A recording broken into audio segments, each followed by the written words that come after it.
I wrote a letter last week talking about the work at the foundation, sharing some of the problems, and Warren Buffett had recommended I do that, being honest about what was going well, what wasn't, and making it kind of an annual thing. A goal I had there was to draw more people in to work on those problems, because I think there are some very important problems that don't get worked on naturally. That is, the market does not drive the scientists, the communicators, the thinkers, the governments to do the right things. And only by paying attention to these things and having brilliant people who care and draw other people in can we make as much progress as we need to. So this morning I'm going to share two of these problems and talk about where they stand.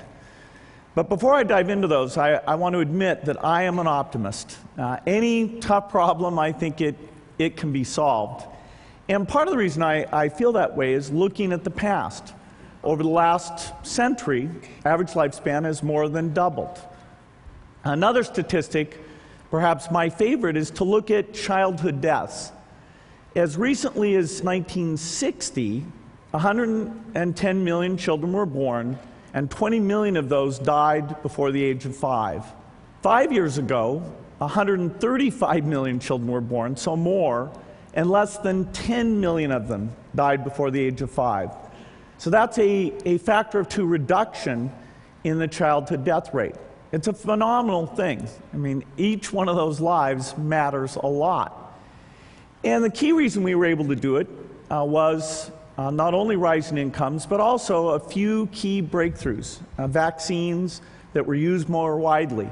For example, measles was 4 million of the deaths back as recently as 1990, and now is under 400,000. So we really can make changes. The next breakthrough is to cut that 10 million in half again. And I think that's doable in well under 20 years. Why? Well, there's only a few diseases that account for the vast majority of those deaths. Diarrhea, pneumonia, and malaria. And so that brings us to the first problem that I'll raise this morning, which is how do we stop a disease, a deadly disease, that's spread by mosquitoes?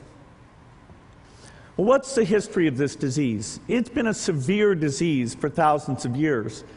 In fact, if we look at the genetic code, it's the only disease we can see that people who lived in Africa actually evolved several things to avoid malarial deaths. That's actually peaked at a bit over 5 million in the 1930s. So it was absolutely gigantic. And the disease was all over the world. Terrible disease. It was in the United States. It was in Europe. People didn't know what caused it until the early 1900s when a British military man figured out that it was mosquitoes. So it was everywhere. And 2 tools helped bring the death rate down. One was killing the mosquitoes with DDT, and the other was treating the patients with quinine or quinine derivatives. And so that's why the death rate did come down. Now, ironically, what happened was it was eliminated from all the temperate zones, which is where all the rich countries are. So we can see 1900, it's everywhere. 1945, it's still most places. 1970, the US and most of Europe have gotten rid of it. 1990, you've gotten most of the northern areas. And then more recently, you can see it's just around the equator. And so this leads to the paradox that because the disease is only in the poor countries, it doesn't get much investment. For example, there's more money put into baldness drugs than are put into malaria. Now, baldness it's a terrible thing. And rich men are afflicted. And so that's why that priority has been set. But malaria, even the 1 million deaths a year caused by malaria, greatly understate its impact. Over 200 million people at any one time are suffering from it. It means that you can't get the economies in these areas going because it holds things back so much. Now, malaria is, of course, transmitted by mosquitoes. I brought some here so you could experience this. We'll let those roam around the auditorium a little bit. There. There's no reason only poor people should have the experience.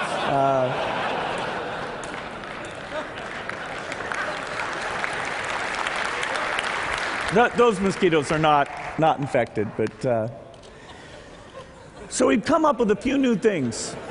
We've got bed nets, and bed nets are a great tool. What it means is the mother and child stay under the bed net at night, and so the mosquitoes that bite late at night can't get at them.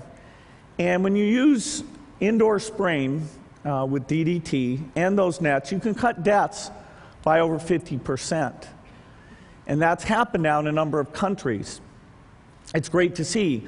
But we have to be careful because malaria, the parasite, evolves and the mosquito evolves. So every tool that we've ever had in the past has eventually become ineffective. And so you end up with two choices. If you go into a country with the right tools in the right way and you do it vigorously, you can actually get a local eradication. And that's where we saw the malaria map shrinking. Or if you go in kind of half-heartedly, for a period of time you'll reduce the disease burden, but eventually those tools will become ineffective and the death rate will soar back up again. And the world has gone through this, where it paid attention and then didn't pay attention. Now we're on the upswing. Bed net funding is up. There's new drug discovery going on. Our foundation has backed a vaccine that's going into phase 3 trial that starts in a couple months.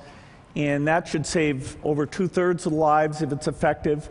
And so we're going to have these new tools. But that alone doesn't give us the roadmap. Because the roadmap to get rid of this disease involves many things. It involves communicators to keep the funding high, to keep the visibility high, to tell the success stories. It involves social scientists, so we know how to get not just 70% of people to use the bed nets, but 90%. We need mathematicians to come in and simulate this, do Monte Carlo things to understand how these tools combine and work together. Of course, we need drug companies to give us their expertise. We need rich world governments to be very generous in providing aid for these things. And so as these elements come together, I'm quite optimistic that we will be able to eradicate malaria. Well, now let me turn to a second question, a fairly different question, but I'd say equally important. And this is, how do you make a teacher great? Now, it seems like the kind of question that people would spend a lot of time on and that we'd understand very well. And the answer is, really, that we don't. Let's start with why this is important. Well, all of us here, I'll bet, had some great teachers. We all had a wonderful education. That's part of the reason we're here today, part of the reason we're successful. I can say that, even though I'm a college dropout. I had great teachers. And in fact, in the United States, the teaching system has worked fairly well. There are fairly effective teachers in a narrow set of places. So the top 20% of students have gotten a good education. And those top 20% have been the best in the world if you measure them against the other top 20%. And they've gone on to create the revolutions in software and biotechnology and keep the U.S. at the forefront. Now, the strength for those top 20% is starting to fade on a relative basis, but even more concerning is the education that the balance of people are getting. Not only has that been weak, it's getting weaker. And if you look at the economy, it really is only providing opportunities now to people with a better education. And so we have to change this. We have to change it so that people have equal opportunity. We have to change it so that the country is strong and stays in the forefront of things that are driven by advanced education, like science and mathematics. When I first learned the statistics, I was pretty stunned at how bad things are. Over 30% of kids never finish high school. And that had been covered up for a long time because they always took the dropout rate as the number who started in senior year and then compared it to the number that finished senior year because they weren't tracking where the kids were before that. But most of the dropouts had taken place before that. And so they had to raise the stated dropout rate as soon as that tracking was done to over 30%. For minority kids, it's over 50%. And even if you graduate from high school, if you're low income, you have less than a 25% chance of ever completing a college degree. If you're low income in the United States, you have a higher chance of going to jail than you do of getting a four-year degree. And that, doesn't seem entirely fair. So, how do you make education better? Our foundation for the last 9 years has invested in this. There's many people working on it. We've worked on small schools. We've funded scholarships. We've done things in libraries. A lot of these things had a good effect. But the more we looked at it, the more we realized that having great teachers was the very key thing.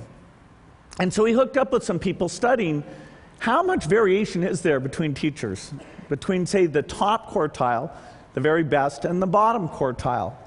How much variation is there within a school or between schools?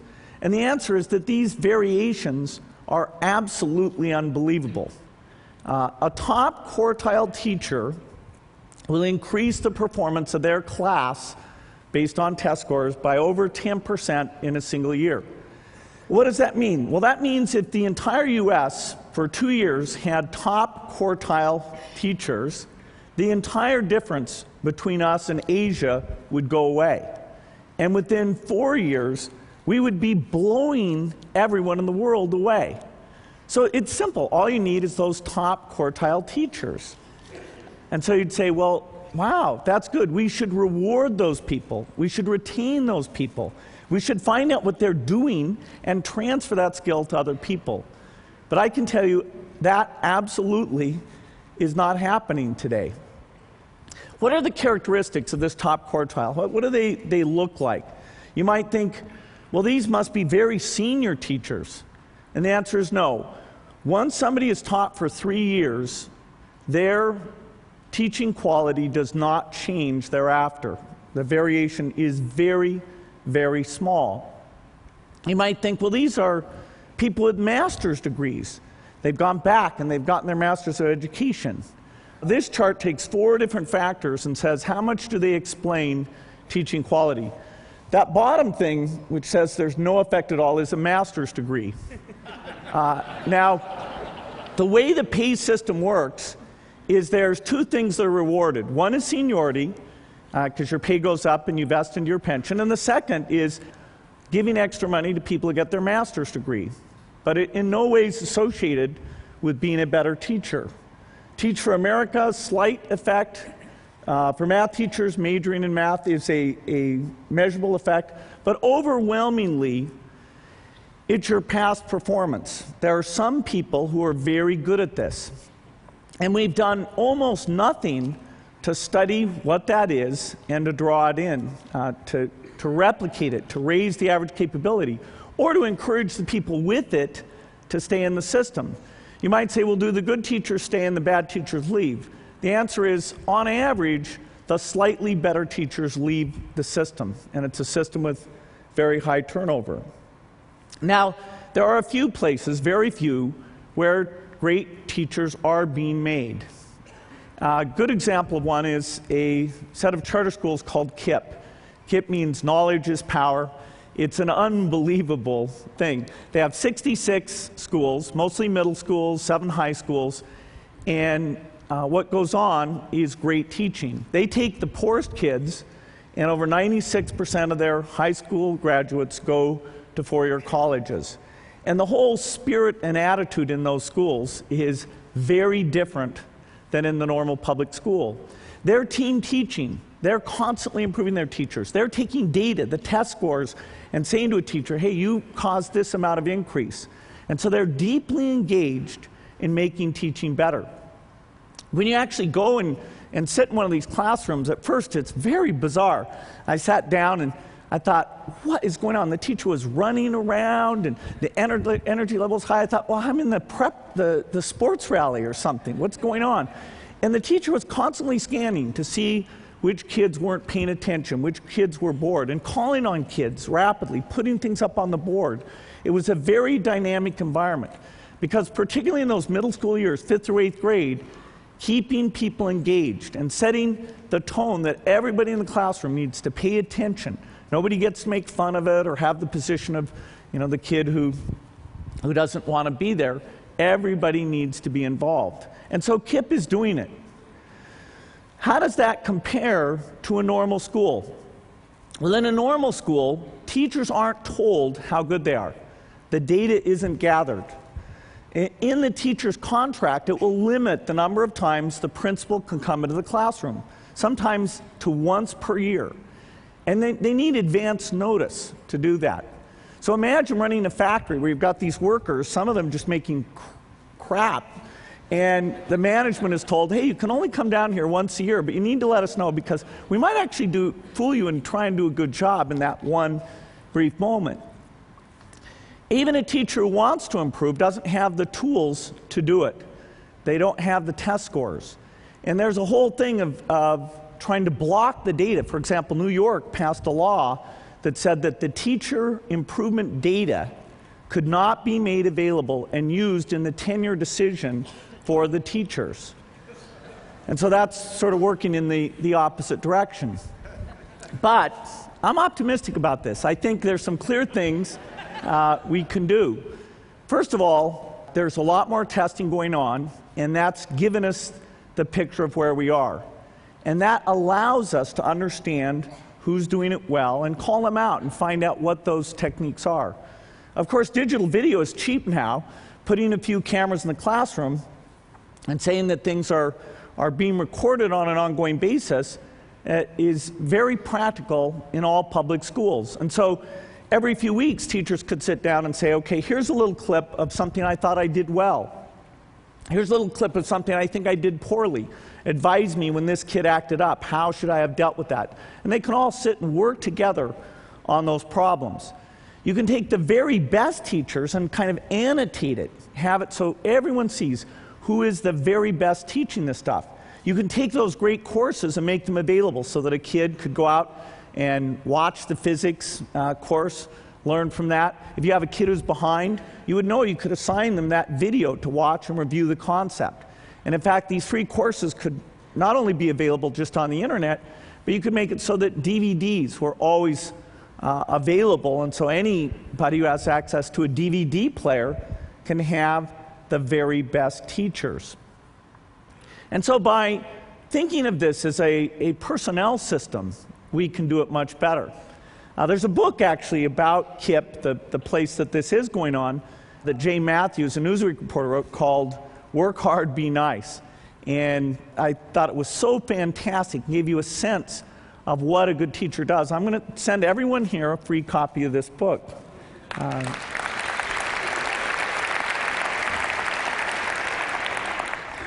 Now, we put a lot of money into education, and I really think that education is the most important thing to get right for the country to have as strong a future as it should have. In fact, we have in the stimulus bill, it's interesting, the House version actually had money in it for these data systems, and was taken out in the Senate because there are people who are threatened by these things. But I'm optimistic. I think people are beginning to recognize how important this is, and it really can make a difference for millions of lives if we get it right. Well, I only had time to frame those two problems. There's a lot more problems like that. AIDS, pneumonia. I can just see you're getting excited just at the very name of these things. And the skill sets required to tackle these things are very broad. The system doesn't naturally make it happen. Governments don't naturally pick these things in the right way. The private sector doesn't naturally put its resources into these things.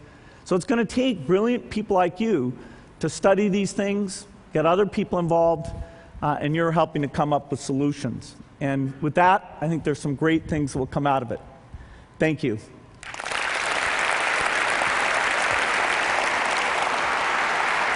Thank you, Dave.